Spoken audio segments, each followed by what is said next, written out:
Hello everyone, আসসালামু আলাইকুম। Welcome back to my channel. আজকে আমি আপনাদের জন্য নিয়ে এসেছি গায়ে হলুদ স্পেশাল থিম কেক। পারফেক্ট একটা কেক বেস তৈরি করা হতে সম্পূর্ণ ডেকোরেশন থাকছে। নতুনদের জন্য অনেক অনেক টিপস, তাই ভিডিওটি না টেনে সম্পূর্ণ দেখতে থাকুন। একদম ডিটেলস আকারে শেয়ার করেছি। আশা করছি আমার আজকের এই টিউটোরিয়ালটি সহজ আর ভালো লাগবে। চলুন তাহলে দেখে নেওয়া যাক এই কেকটি কিভাবে তৈরি করা হচ্ছে। প্রথমে শুকনো উপকরণগুলো চেলে নিব। এজন্য একটা ছাঁকনি নিয়ে নিয়েছি। এর মধ্যে দিয়ে দিচ্ছি 1 কাপ পরিমাণ ময়দা, আরও দিয়েছি 1/4 কাপ পরিমাণ ময়দা। আমার চালনিটা ছোট, এই জন্য 1 কাপ পরিমাণ ময়দা দিয়ে চেলে নিয়েছি। আবারও 1/4 কাপ পরিমাণ ময়দা দিয়েছি। এরপর আমি দিয়ে দিব 2 টেবিল চামচ কর্নফ্লাওয়ার। ময়দার সাথে কর্নফ্লাওয়ারটা দেওয়ার চেষ্টা করবেন। বেকিং পাউডার দিয়ে দিয়েছি 1 চা চামচ পরিমাণ, আরও হাফ চা চামচ দিয়েছি। লবণ দিয়েছি 1/4 চা চামচ পরিমাণ। এবার বলি, কর্নফ্লাওয়ারটা দিলে হবে কি, কেকটা অনেক বেশি সফট হবে। ময়দার যে গ্লুটেন থাকে, কর্নফ্লাওয়ার দেওয়ার কারণে গ্লুটেনটা ভেঙে যায়, কেকটা অনেক বেশি সফট হয়ে যায় আর টেক্সচারটা অনেক ভালো আসে। ছেলে নেওয়া হয়ে গেছে। এখন একটা হ্যান্ড হুইক্সের সাহায্যে সব কিছু একটু ভালোভাবে মিশিয়ে নিচ্ছি। মিশিয়ে নেওয়া হয়ে গেলে এক পাশে ঢাকনা দিয়ে ঢেকে রেখে দিচ্ছি। একটা শুকনা বাটিতে 6টা ডিমের সাদা অংশ নিয়ে নিয়েছি, কুসুমটাকে আলাদা করে রেখেছি। এবার হাফ চা চামচ দিয়ে দিচ্ছি হোয়াইট ভিনেগার। হোয়াইট ভিনেগারের পরিবর্তে আপনারা চাইলে লেবুর রসও দিতে পারেন। এবার একটা আমি ইলেকট্রিক বিটারের সাহায্যে মিডিয়াম স্পিডে 30 সেকেন্ড মতো বিট করে নিব, অর্থাৎ মিডিয়াম স্পিডে একটু ফ্লাফি করে নিচ্ছি। প্রথমে অল্প পরিমাণ চিনি দিয়ে খুব ভালোভাবে বিট করে নিব। প্রথমে যে চিনিটা দিয়েছি ওইটা ভালোভাবে গলে যাওয়ার পর আমি আবারও চিনি অ্যাড করব। এভাবে করে যদি চিনিটা অ্যাড করেন, চিনির দানাটা খুব ভালোভাবে গলে যায়। আর এখানে আমি চিনি নিয়েছি 1 কাপ পরিমাণ, আরও 1/3 কাপ পরিমাণ। আর এই চিনিটা আমি একবারে না দিয়ে 3 থেকে 4 বার করে দিচ্ছি। অনেকে বলেন যে বিট করে ফোম দ্রুত হয়ে যায়, কিন্তু চিনির দানাটা গলে না। তারা ঠিক এইভাবে করে চিনিটা অ্যাড করবেন।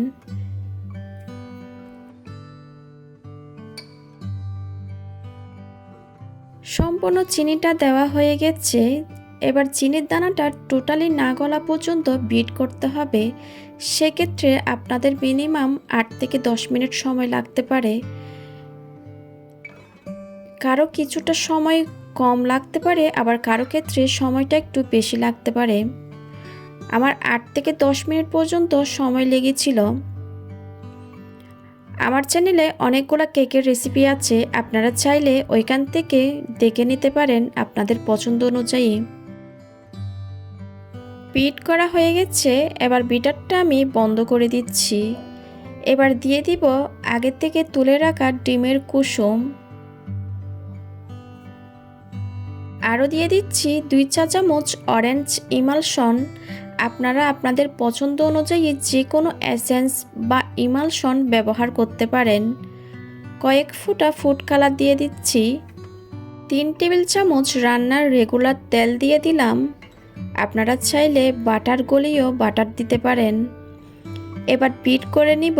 আবারও সব কিছু একত্রে ভালোভাবে মিশিয়ে নিচ্ছি। মিশিয়ে নেওয়া হয়ে গেছে। বিটারটা সরিয়ে নিচ্ছি। আগে থেকে ছেলে রাখা শুকনো উপকরণগুলো দিয়ে দিচ্ছি। আর শুকনো উপকরণগুলো আমি এরকম একটা হ্যান্ড হুইক্সের সাহায্যে মিশাবো। এই শুকনো উপকরণগুলো ফোল্ডিং মেথডে মেশাতে হবে। মেশানোর সময় খুব আলতো হাতে মেশাতে থাকতে হবে। তাড়াহুড়া করে মেশাতে গেলে ডিমের ফোমটা বসে যাবে, তখন কেকের বেস একদম ভালো হবে না। আর এই শুকনো উপকরণগুলো আমি 3 থেকে 4 বার করে দিব। আপনারা অবশ্যই স্ক্রিনে দেখে বুঝতে পারছেন কিভাবে আমি কাজটা করছি।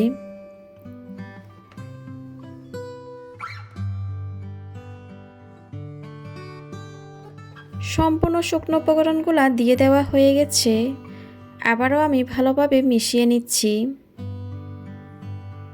মিশিয়ে নেওয়া হয়ে গেছে। এবার একটা স্প্যাচুলার সাহায্যে আমি আরেকটু আলতো হাতে মিশিয়ে নিচ্ছি ব্যাটারটাকে। ব্যাটারের ঘনত্ব কীরকম হয়েছে আমি আপনাদেরকে একটু দেখিয়ে দিচ্ছি। এখানে আমি 10 ইঞ্চি একটা মোল্ড নিয়েছি। মোল্ডে একটা লেখালেখির কাগজ দিয়ে দিয়েছি, আপনারা চাইলে বেকিং পেপারও দিতে পারেন।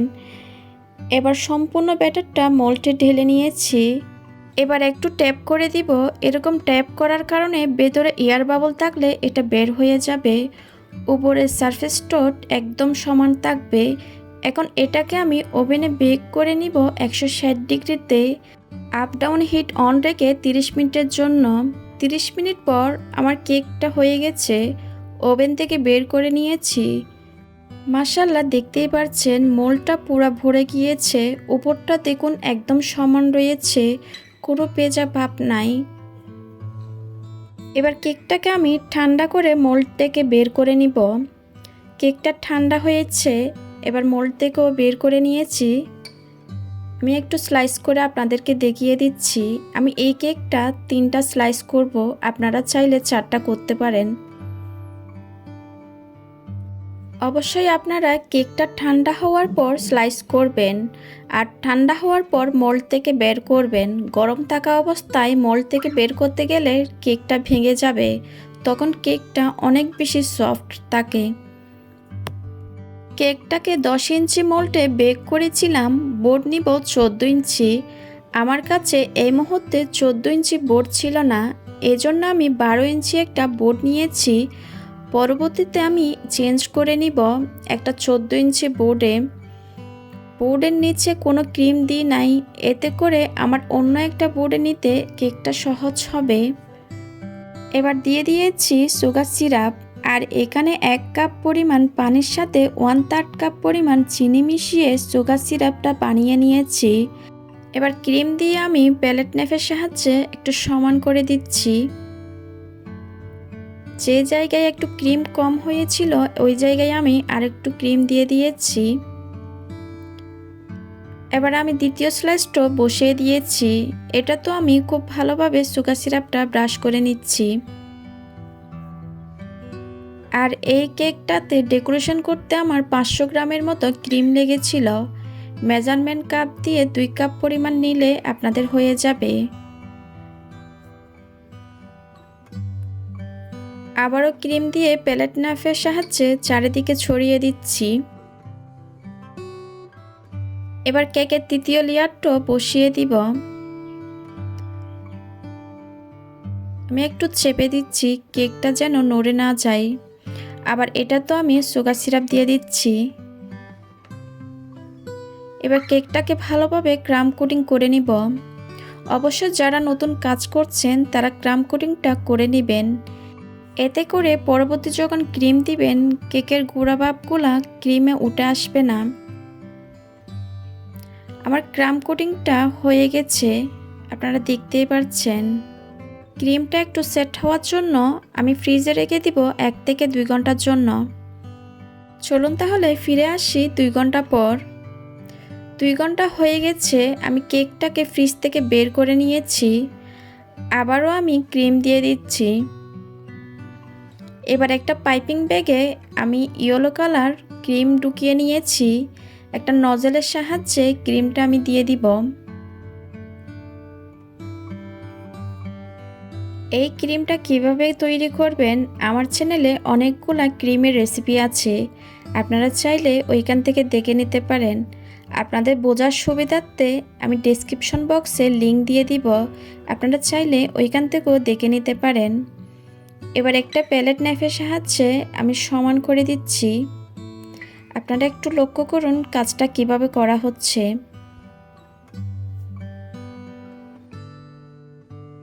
এবার একটা স্ক্রাবারের সাহায্যে কেকের সাইডে সমান করে নিচ্ছি। কেকের সাইডে সমান হয়ে গেলে একটা প্যালেট নাইফের সাহায্যে ওপরও আমি সমান করে দিচ্ছি।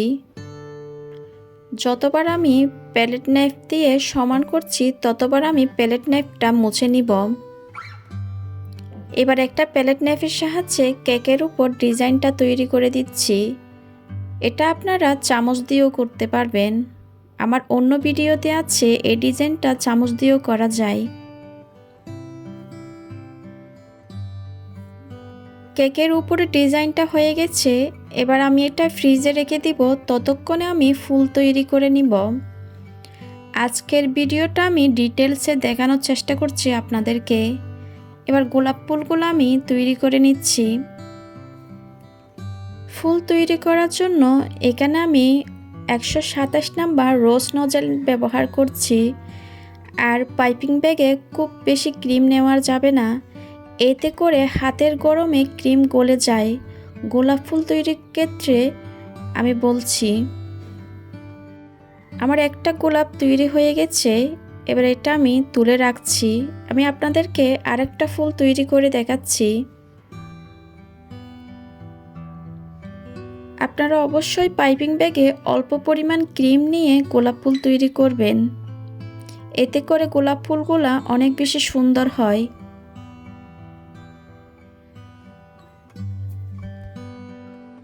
আপনারা যখন ক্রিমে কালার মেশাবেন তখন ক্রিমটা অনেকেই বলে থাকেন নরম হয়ে যায়, তখন নর্মাল ফ্রিজে 5 থেকে 10 মিনিটের জন্য রেখে দিবেন। এরপর ফ্রিজ থেকে বের করে আপনারা গোলাপ তৈরি করতে পারবেন। আপনাদের ফুলগুলো এরকম সুন্দর হবে। আপনাদের সাথে কথা বলতে বলতে আমার ফুল তৈরি করা হয়ে গেছে। এবার বাকি ফুলগুলো আমি অফ ক্যামেরায় তৈরি করে নিব। সব ফুল যদি আপনাদেরকে দেখাতে চাই ভিডিওটা অনেক বড় হয়ে যাবে, আপনারাও এত বড় ভিডিও দেখবেন না। এজন্য আমি বাকি ফুলগুলা অফ ক্যামেরায় তৈরি করে নিয়েছি। এবার একে একে ফুলগুলা কেকের উপর বসিয়ে দিচ্ছি। আপনারা আপনাদের পছন্দ অনুযায়ী যে কোনো ডিজাইন করতে পারেন। সম্পূর্ণ ফুল দিয়ে দেওয়া হয়ে গেলে আমি পাতা দিয়ে দিচ্ছি। পাতা দিলে কেকের ডিজাইনটা আরও বেশি সুন্দর লাগে। পাতা দিয়ে দেওয়া হয়ে গেলে আমি আগে থেকে একটা লিখে রেখেছিলাম, ওইটাও বসিয়ে দিয়েছি। এবার কেকের সাইডে আমি কিছু গোল্ডেন লিপ দিয়ে দিচ্ছি।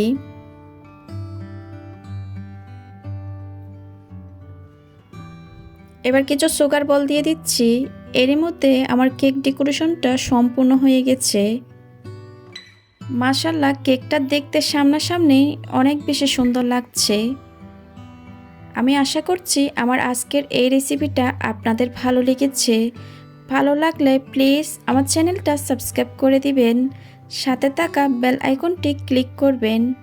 এতে করে আমি কোনো ভিডিও আপলোড করলে আপনারা সাথে সাথে নোটিফিকেশন পেয়ে সবার আগে ভিডিওটি দেখতে পারেন। আপনাদের কোনো প্রশ্ন থাকলে কমেন্ট বক্সে গিয়ে কমেন্ট করতে পারেন। আজকের মতো বিদায় নিচ্ছি। সবাই খুব ভালো থাকবেন। আল্লাহ হাফিজ।